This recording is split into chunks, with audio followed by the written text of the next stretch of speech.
Hello everyone, let's do a fun anecdotal story about the very first time I ever saw Spaceballs. It was a fun movie, and up to that point, the funniest movie I've ever seen was the original Airplane with Leslie Nielsen, and that movie just blew my mind at the time. It was so funny. I've watched it over and over and over again when it was on my cable TV at the time, and up to that point, Spaceballs was probably the second funny movie I saw of that nature, and I went back and got more appreciative of other parody satire movies later on, such as Dr. Strangelove, and How I Love to Learn the Atomic Bomb, a mouthful there, and obviously stuff like Young Frankenstein with Gene Wilder, and obviously Gene Wilder went on to be a funny dual comedic troupe with, of course, Richard Pryor. I mean, Stir a Crazer, See No Evil, to Hear No Evil. Those were fun movies. I think I said the movie wrong. There was like a horror title that had a similar fashion, but any movie with Richard Pryor and Gene Wilder, they were just amazing movies at the time.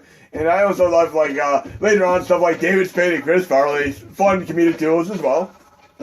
And this is so slow, this is not even remotely playable. But let's talk about the opening of the original Star Wars movies. A little bit of a spoiler alert. We saw the battle cruiser, and it was pretty damn epic. I mean, just went across the screen, and lo and behold, you realize later on, in the making of Star Wars and such, it was a miniature. I mean, they used this pretty big miniature here. This is so slow, hardly playable at all. But then, when they did Spaceballs, which is a parody of course, Star Wars, they took it to more epic proportions. I mean, so far and beyond, it was ludicrous in nature. And we're actually going to quit RetroArch to clear the memory. Yes, it's the best way to reallocate your current used memory. And we're going to reload RetroArch again. And we're going to take this to more epic proportions beyond the extreme perimeters that we've done before. We're going to load Fighting Force again with the work in progress core. And I took it beyond extreme. I took it to ludicrous proportions there. And by the way, a little bit of a spoiler alert. Later on in the movie Spaceballs, when they do their typical derivative nature of various sci-fi movies where they do warp zone, warp speed, etc., hyperdrive, they took it to ludicrous speeds where they literally were going so fast that they've gone plaid. It was so fun having Michael Winslow in the movie as well, obviously from Police Academy. Love my Police Academy movies. So fun. Spaceballs, Police Academy 1 through 4, amazing movies. And I'll try to get into the nitty-gritty here, and just watch how fast this game runs now. Faster than ever before. I'm running like I'm walking, and this is so badass now. Oh, hell yeah. And closest thing to this that I played in the past was Mighty Final Fight. Oh, let's do a head stop here. Oh, hell yeah. Body slam. Feels like I'm Roddy Piper, Billy Blanks in one of those movies. Oh, this is absolutely crazy now. We're going to get into the next level again.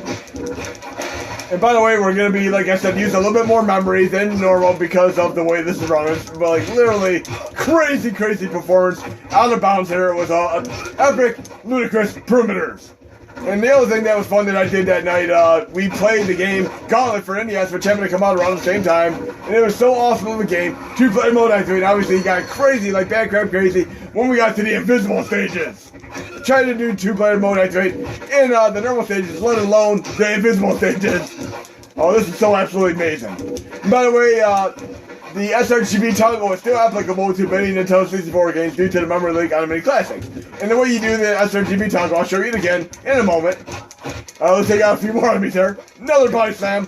Oh, hell yeah. And all the characters have their various moves you can do. Literally, like I said, I'm just walking right now. And I didn't realize how cool the music was until we actually got this running at a better speed. And you'll see what I mean when I get to the next level here. I'm actually going to go inside the building. Oh, hell yeah. Oh, I need a weapon here. Oh, this is so cool. And like I said, seeing Leslie Nielsen in the Airplane, and then later on stuff like Dracula Dead in Love in it, and the Fugitive parody, obviously, Harrison Ford was great. I even like the original black and white 50s show. It was just awesome for Fugitive as well. Oh, great. And obviously, oh, look at that. Oh, cool as hell. And later on, they did like a Fugitive style show. You remember what I'm talking about? With Lorenzo Lamas? See if you remember what show I'm talking about. A little bit of a trivia thing here. Okay, we can go to the next section here. Oh, hell yeah. Wait till you see how cool the music is here. Oh, love this music. Oh, great. I'm being surrounded by enemies. Also reminds me of Die Hard Arcade. Having nothing to do with the movie, obviously. Because it was Dynamite D-Gun. They kind of named it Die Hard. They kind of basically marking off the franchise of Die Hard, the Bruce Willis movie. But it really had nothing to do with that. I want to get a weapon here. Listen how great this music is. This music is incredible. I want a weapon. Give me a bazooka or something. Oh yeah? You're going to deflect my attacks? I'll body slam you. Oh, the fastest VR plays. I mean, not even the PlayStation 1 version runs this well now.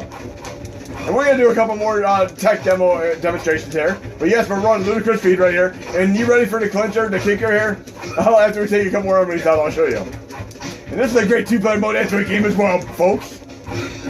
Okay. Okay? Give me a weapon here. This music is so cool. And by the way, you don't have to play this fast. You'll be able to slow the game down even a little bit more. I'm just playing this fast to show you the ludicrous speed the core is now capable of. And we've never been able to run this game this fast before. This is insane. Oh yeah? Another body slam, dude. Bam! And the new core name is Ludicrous N64 Xtreme. A little bit of a tribute to, of course, Spaceballs, but also the awesomeness of how fast and out of bounds the speed and performance is in this particular car. Let's go to closed content right now. And we're going to make sure we use some weapons next time. I'm going to load another game here. What else do we have on the list here? What do we have? Killer Instinct. We'll do Killer Instinct for a brief moment here to see how that runs. And this is going to run way, way different, obviously, in the release. You'll see in a moment here once we load. Let's get it into game per normal here. Now, I'm even running this like on the fastest speed this is ultra speed, and we're going to see how this runs here. But Fighting Force for the win, and we're running at ludicrous speeds here. Arcade mode activate, we'll use my favorite character. I used to use Saberwolf, but now I use this dude. We'll play this for a brief moment, see how fast we can get in speed. Okay. 40 frames per second. Ooh, not so great. This is so slow. I want to be able to run my Killer Instinct like crazy fast. Oh, this is just slow and plodding right now. Just terrible. So we're going to go to closed content again. And we're going to do the same thing. We're going to exit RetroArch, declare the memory. You're going to quit RetroArch, get back in RetroArch, and we're going to load it with the Ludicrous core. We're going to do a couple more tech demonstrations here. We're going to do the same game, Killer Instinct, with the Ludicrous N64 Xtreme core, and we'll just see the difference here, folks. Let's get right to the frame action here. We're going to go to quick menu, controls, load my file, the N64 Xtreme folder, which would be applicable to the Ludicrous Xtreme N64 core, and we're going to go right down to Killer Instinct. Here we go. And we're going to resume game, do a quick battle here. Remember the original CD soundtrack that came with the Super Nintendo version? I played the hell out of that way back in the day. This is my go-to character now, of course. I'm going to take out Orchid. Really, really quick, fast and furious. Then we'll do a couple other test examples. And around the same time as Killer Instinct, I used to love playing NBA Jam and doing all the unlockable characters and such. I mean, Bill Clinton was in the freaking game for, if you remember correctly. The only character that wasn't in the game that would have been awesome in the game would have been Michael Jordan. That's unfortunately one character that we never got in the game. But obviously they could add him to a fan hack and such. No, you're not going to get me here. I'm going to do some Hadoukens here. Oh, no, she got one round on me. But I'm going to take her down fast and furious there. Jeez. There we go, Hadouken. 2 of those. We'll do a third one. There we go, we took her down. Get the little finishing thing here. And now we're going to do another game. Let's go to close content here. Quick menu, close content. Like I said, it's the best way to clear memory is to close the content. Low content subject tree dummy. Go to the N64 folder. There we go, N64. And we're going straight down to game, like I said, NBA Jam. This is a game that ran absolutely awful before. NBA Showtime on NBC. Let's check it out real quick. Load archive, and we'll do it with the same exact core we did initially for the first demonstrations, the standard grouping core. Because this is pretty much the best way this game runs currently in releases. But just watch how this game actually runs now. We're going to try to get into nitty-gritty here. Like I said, there are so many games in the series. I mean, NBA Jam, all the way up to NBA Showtime and NBC. And of course, we have NBA Hate Time, which unfortunately doesn't run well at all. That's still a game that might possibly be able to be fixed up, but I was able to get this one fixed up. I'm going to show you how it runs right now. I mean, this is going to be absolutely mind-blowing. Just watch. This is before. I'm going to do the Ludicrous N64 Xtreme next for the last portion of this demonstration. Okay, and like I said, be patient and bear with me here because it usually takes a second to get into the game, without a doubt. But it has a nice roster of characters. I mean, I don't think Jordan's in this game either. I don't think he's in any of the games in this series. I was actually surprised when I actually got him on one of my games on PS4. That was so awesome. One of my still favorite games I have. And I was also disappointed when they removed Hulk Hogan from my wrestling games. I didn't buy it that year because of that. You gotta have Hulk Hogan in the wrestling game. You have to have Roddy Piper in the wrestling game. All that fun stuff. Okay. Let's check this out real quick, and let's see what kind of performance and speed we have here. And like I said, there's a neat game I love to play, sports-wise. It's a basketball game. Lakers vs. Celtics on the original Mega Drive. I've ruined TVs from playing that game so much. I literally had burned in imprint images on my TV of the game. That game is just so damn cool. Even though you couldn't really move that, I know the game was awesome. But look how slow this is running. This is running as bad as Final, should we say Fighting Force, not Final. I was about to say Final Fight, but it's Fighting Force I'm referring to. See, I can't even skip past this part. I have to deal with this. And it's going to be like, basically, when you do a dunk in a game and get your instant replay, this is how slow this game runs. Look at this. Whoa! Slow motion mode activate. And by the way, on Netflix last night, I watched Little Nicky again. That movie holds up so well after time. What is your favorite Adam Sandler movie? I'd have to definitely say Little Nicky is one of my favorites. But again, this is running so damn slow, and this is unacceptable. So quick menu, close content. And then I'm going to, like I said, I set RetroArch to get the best memory that I can have, because we have 1 gig of memory, but it can max out really quick when you run Sega Saturn, Dreamcast, and particularly Nintendo 64 games due to the memory leak implementations. Let's check this out right now. We're going to go to NBA Showtime. We're going to run with this Ludicrous N64 Xtreme core and see what kind of differential we have here. And I literally just got this one fixed up. I mean, it had tremendous issues, but I was able to have a eureka moment and get this going, so let's see how this goes. And Midway for the win here. Love the arcade-style games they do, and obviously stuff like Hydro Thunder and 4-Wheel Thunder, all that fun stuff. And speaking of 4-Wheel Thunder, I want to show you guys our last demonstration, a game which is similar to 4-Wheel Thunder, which just happened to be on Nintendo 64. So look at this. We're going to be in a game way, way faster here. And like I said, check out Lakers vs. Celtics on the original Mega Drive. And after that, I would like Tecmo NBA on Super Nintendo as my second favorite basketball game. I mean, these games play so awesome. Okay, we should be in the game here, and look, we're already running better than 19 frames per second. We're up to 80 frames per second here. This is insane. Look at this. Oh, yeah. We got our turbo button, too, so once we get the ball, look at this. I get turbo, and look at it. Oh, yeah. This is awesome. So damn cool. Oh, I need my alley-oop here. Let's do our turbo button.